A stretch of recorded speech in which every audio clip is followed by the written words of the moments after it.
Hi there, my name is Faulkner. I'm a technical fitness and conditioning coach.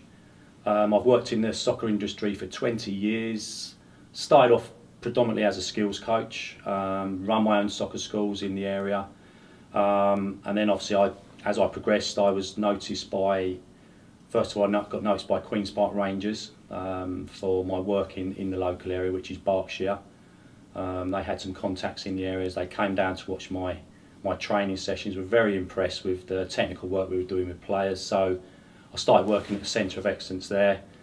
Whilst in there, I was also approached to see if I would do some scouting for the club, which was something I'd never considered before, which I was really happy to do. I enjoyed the work. It gave me another aspect of looking at football from the touchline, as into what clubs wanted in through young players, how they developed them. And from there I went to Chelsea Football Club Academy.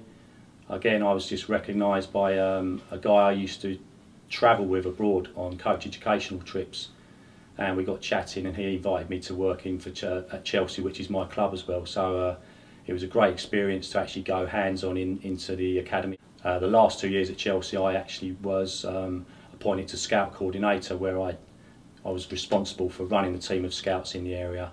When I was certainly when I was at Chelsea, the main thing they always used to say to us was looking for the wow factor, which was basically that player who stood out. We're talking here, say, in the under 7 up to say under 12, 13 age groups, which was predominantly the ages we were looking at. The wow factor, a player that would jump out, stood out, trying tricks, trying skills, that sort of thing. But that was probably about 2005, 2006. Since then, I've moved on as a coach and a scout. Obviously, I'm no longer scouting, but as a coach, and if I were to work at a club now, I'd probably look for more efficiency. That would be playing off of both feet. Could they use all the areas on both feet? Their movement, their ability to see things early. As opposed to somebody who was just maybe trying tricks and there was no end product. That's great to look at, but once again, it maybe gives a bit of an illusion, as opposed to I think the type of player that we should be trying to develop now for the English game. I've worked with loads of them. I get guys coming into my studio who, they're very good. I've got a couple in particular who just can't seem to get that breakthrough. Yeah. And I think with something like you're doing, I think it's perfect. Because I think there's so much untapped talent out there. I really do. But every club has a different fit. What one club likes, another club doesn't. So you're doing your job, and what you've got to remember doing your job as well is if one club doesn't like it, someone else will. Don't think everyone's looking for the same thing, because they're not. In this country, we train too much in isolation. For skill, we do endless keepy-ups. For fitness, we go and run up and down the pitch 100 times. It's not football specific. For psychology, we sit in a classroom, and I read a really good article the other day. It said it was about every elite sportsman or sportswoman, or from a young age, they've got to have 10,000 hours. This is what they say: 10,000 hours of coaching to reach the top.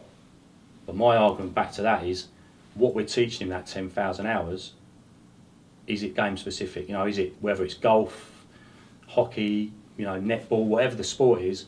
Obviously our sport's football, but my training, and I know for a fact the type of training that Barcelona do, these type of clubs, Real Madrid, all the Brazilian sides, all the top Portuguese, everything they do is integrated. So they don't call it swimming on dry land. So the players, when they get on the pitch, it happens. Where I've from what I've seen in this country, it's not criticism. It's from the top. We're being taught to teach players to swim on dry land. A lot of the sessions that I see, drills, exercises, have no transference to a football pitch. I was guilty. I'd done it years ago. It's only from my frustration with looking at seeing what's coming from the top and not getting anywhere, because I want to give to players. And I just feel, again, it's the technology, the professional clubs in this country. I know, again, academies have to go into their office and spend a certain amount of hours a day logging everything on a computer, data. Again, I've worked hands-on with clubs. I've seen data that I've had to produce data, and it's never been used. So we're wrapped up in analysing for analysing's sake, and people are suffering because the hours are being spent on that rather than training them on a pitch. If I was to speak to this player or lads who train with me in particular, that's what I'd be saying. You know, just keep it simple. Yeah, use your pace, use a trick if you've got one, but make sure it's all about end product really. I think even at youth level, you know, I encourage players to say, look, if it doesn't work, doesn't matter, you tried, but it's learning to do things in the right places on the park as well, rather than just, you know, losing possession, etc., etc. That's down further for the young ones, which is what I've worked with. But I'm thinking probably talking to lads who are maybe at that verge of just maybe getting a big break into a pro club to sign as a, you know, as a youth sort of in the academy.